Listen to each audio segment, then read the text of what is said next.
Everybody, it's time for another Redneck review. This is Robert. Today we're going back all the way to Thor, God of Thunder, #1.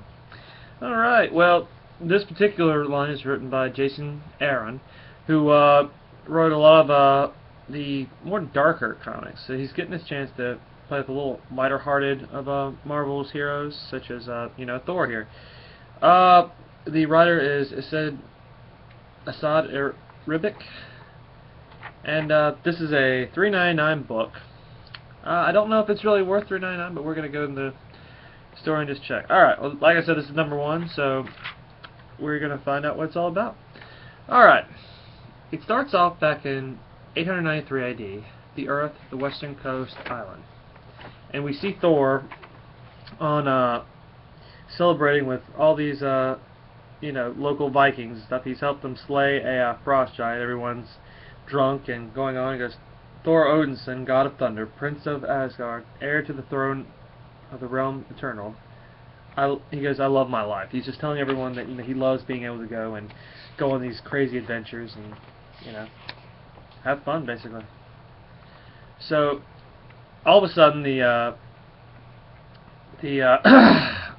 party is ruined.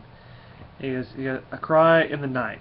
Please let it be another giant. He's just hungering for battle. I mean, that's one thing we like Thor. He's always up for a fight, right? Like we saw in the movie. He goes, there's someone in the water, a devil, a man. This kid starts running over here. He says, there's someone in the water, a devil, a man. I saw his face. The girl speaks the truth. There's someone there, all right. And we see him just running towards the shore. And he goes, red chunks have been washing up for hours now, all along the shore. He goes, poor people, fallen off the ship and been torn apart from the rocks. Is he from our village? It could be my father. For all I know, there's not enough lift left of the fool to tell me much of anything. Not so. I can tell you one thing for certain. He was not from your village. I have heard tell of feathered men such as this from Norsemen, who claim they have sailed across the sea toward the edge of the world, who are half right. O fair son of Orn, your visitor is indeed from across the water, but do not believe he is a man at all. Lord Thor, pray tell, what do you see when you look in those eyes? He was a god. So this is someone in the same celestial race as Thor.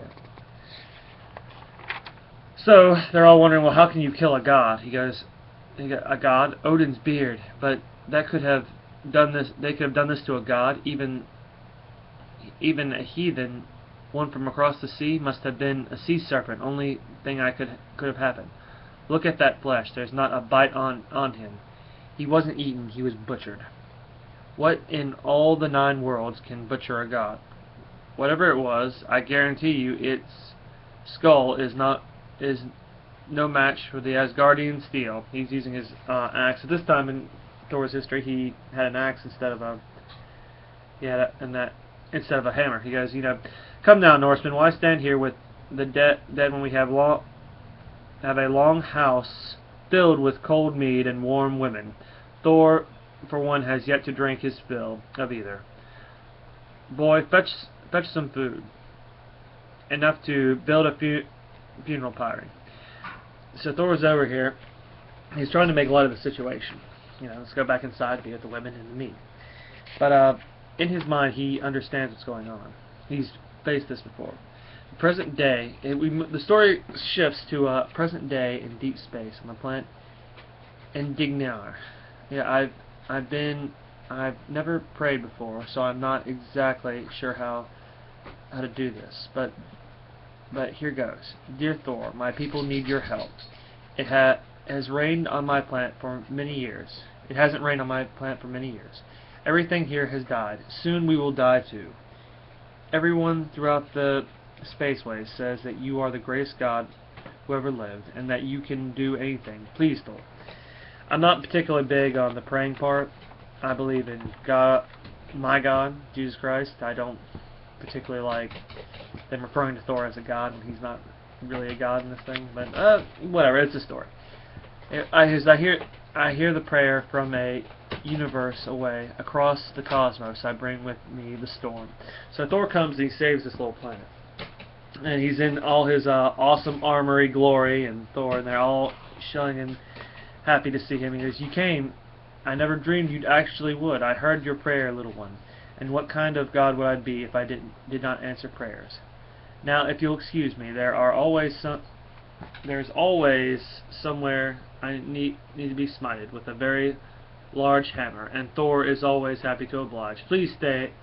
We haven't much, but we have is yours. Our cooks know wondrous things with rock worms and scab bark, and we brew the finest cave slime ale in all the system." So he's trying to tell him, stay, please. You've come to answer our prayers. We want to thank you. And Thor goes, "I'm sorry, but I simply must. Did you say ale, though?" So we see him in here. He's comes in and he stays for a little while and has a couple things of ale. He goes, Asgard, the golden sea of the gods, where all Father Odin and noble Queen Frigga together ruled the heavens, surrounded by an army of the bravest warriors that have ever heated the sword. Are there dragons there too? Dragons, yes, sometimes, plus elves and dwarves and occasional troll or two, but mostly just gods, the finest gods who've ever lived, more gods than there are stars in the sky. So they're all wondering about this his Asgard, his realm. He's wondering how things go. And he goes to the little boy that prayed for him. He says, "Sleep sound, young one. May the eyes of Asgard be ever upon you. We owe you our lives, Lord Thor. You owe the girl. It was her prayer that brought me here. But tell me, Elder, why did she not pray to her own gods? Her own gods? I don't understand. Where in Indigar, where we have no gods. No gods in all my travels. I have never known a world without gods," Thor tells him. "When I was a child, my mother told me stories of gods from long ago, who lived in a jeweled city high in the clouds. But those were just stories for children like the ones you told about your dragons and magic rainbows. There was a time we might have killed you for an insult such as that, old man. I save your world, and you dare doubt me? I mean no offense," the elder says.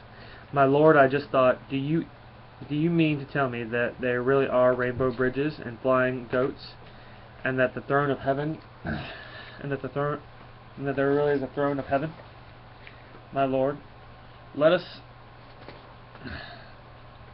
speak no more of my father. Tell the girl, when Thor finds her wayward gods, he'll send them back."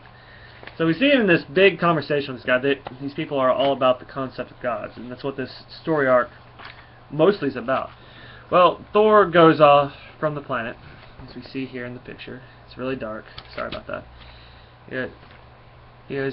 He will see that they come home, he tells it, as a world without gods, with such a myriad of pantheons spread across the cosmos. I never dreamed such a thing was possible. As it turns out, it is not. And he goes to this flying city in the sky where basically all gods are cataloged and put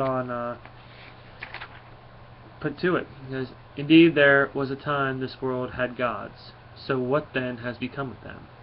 No sky lords of Indignar, a fellow immortal comes in peace. Show yourselves. Nothing in the air but echoes and dust, and fine treasure rooms." And he goes through the city, and he keeps on going through, and we find out that their gods have been killed. Something was strong enough to kill their gods. And Hogsgar the harsh, Croftskin the cruel, Lady Vile, the goddess of atrocities, Lord All Blood, the inexhaustible, and the 13 sons of 13 brides, I recognize them all from the stories in the scrolls. So he realizes he recognizes these gods. I mean, apparently they all had parties and stuff and went around and had a good time. When all of a sudden he's attacked by this creature. Thor makes pretty much short work of this guy. He attacks like an animal, no skill, only fury. This is not my killer. This is a guard dog. his very strong guard dog. I remember a day a million ago, a dead god floating in the sea, and later a winged horse drenched in blood. A cave of horrors. I know who this is. So Thor remembers who this guy was. He goes, Ingor, the god butcher, yet lives. It can only mean one thing: more gods are sure to die. And the story sort of stops right there where he's fighting this guard dog, and it cuts to the future. Many millennia from now, the Great Hall of Asgard, where we see a familiar face in this one.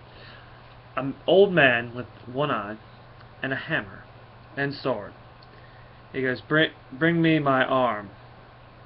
And he's basically, Thor has become king of Asgard. And we see this story is going to go on for a long time. He goes, and we would have words with thee, come dogs. And there is this just army of the same creature he's fighting. And this older Thor is going to take them all on. Alright guys, well, that's Thor, the God of Thunder. Number one, I particularly really like this one. I love how this story starts out. As I read through the story, I didn't like how it ended up. It was sort of overplayed, but this first issue, I've got to give it a 5 out of 5 for both things. There weren't that many advertisements. It was sort of just a point-and-go sort of story. There are only about 3 pages of advertisements. 4 if you count the advertisements for the Marvel Now stuff. So anyway, guys, that's your Redneck review, and this is what I would consider for the Thor line right now, a perfect comic. Thank you so much for listening, and if you have any comments on these Redneck reviews, or you think I can do something better, please let me know. I'm here to try and do the best job I can, and criticism is a great way to make sure I'm sharp and going on it. Or if you have any questions about another Redneck review from me or our founder Lane White, please send them to us. Like I said, we're open to criticism. Get yourself talking about comics. We love them. Alright, well, like I said, this is the Redneck Review. Thank you so much, guys. Bye-bye.